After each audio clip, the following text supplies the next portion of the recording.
And let's turn to our panel now. Here with us is Barton Crockett. He's Rosenblatt Securities Senior Research Analyst, and Gene Munster is with Deepwater Asset Management. Welcome to you both. I'll just start with you, Gene. And what turns the stock around at this point? Like we saw from that Laura Martin downgrade to neutral last week, she wants iPhone cycle, something that points in that direction. She said advertising. Unlock some kind of advertising stream. She went so far as to say on the phone. I don't think anyone else is there yet. But what turns things around here?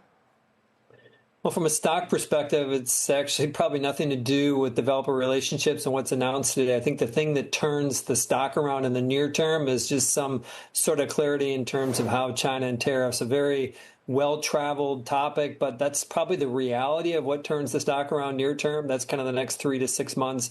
I think Steve's setup was spot on. I think Dan's comment about just the patience piece around what they're doing in AI, that's going to take some time. That's going to take 6 months, a year for investors really to start to gain some confidence that, in fact, these features are going to get delivered early in 26. And so that's the bigger picture. I'm still an owner. Deepwater still owns Apple stock and still believers that they're going to get it right. But under the outlook that this is going to take 6-12 months to really right the investor mentality around shares. So it's more for tariffs as far as you're concerned, some clarity on the supply. I mean, look, it's interesting because the term Ed Yardeni used for the rest of the market is that they've become jaded about tariffs and are really shrugging a lot of it off. We're almost back to the all-time highs. But that's not at all the case for Apple, obviously.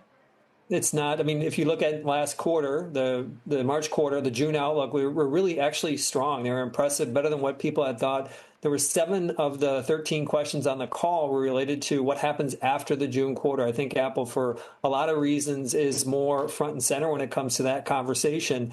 It's not the thing that gets me excited when I think about owning Apple shares, but I think that's the reality of how the stock is going to probably play in the near term. The bar, by the way, for today is so low. I've been investing, researching this company for a long time, and I can't remember a developer conference where the expectations have been so low and appropriately set that way. And why that's important for investors is essentially don't expect much today, and that means that the page is going to quickly turn after today, where investors are going to kind of drift back to that storyline that we've been orbiting around over the past couple months, which of course is tariffs. Yeah, we were showing there some of the things you think could be a surprise today, maybe juiced up AirPods or something with like a headset or so forth. But again, emphasizing that these are probably more of a fantasy or a wish, or maybe not, depending on how the original headset did.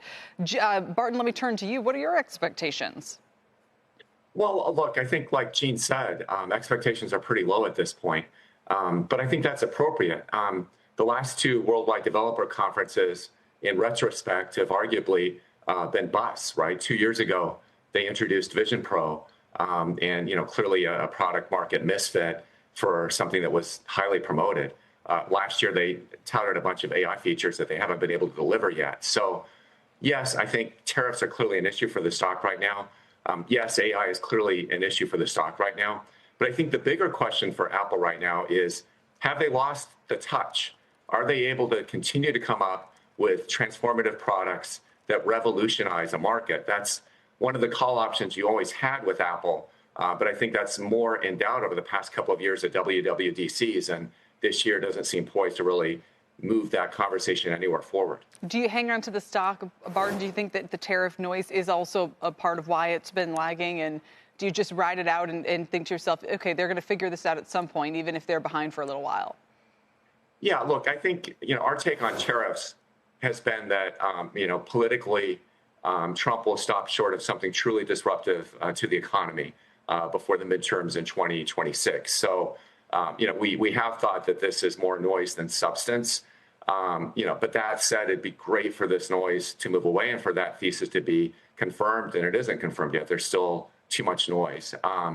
So, yeah, I'd love to see that. But I do think that, to your point, the market is largely looking past a tariff world right now, and is, I think, thinking about bigger issues when it comes to Apple, which is AI and innovation. All right. Still, we might get new versions of iOS, macOS, iPadOS, all the OSs, Watch, TV, Vision. So as we get those, gentlemen, we'd love to come back to you if you'll stick around.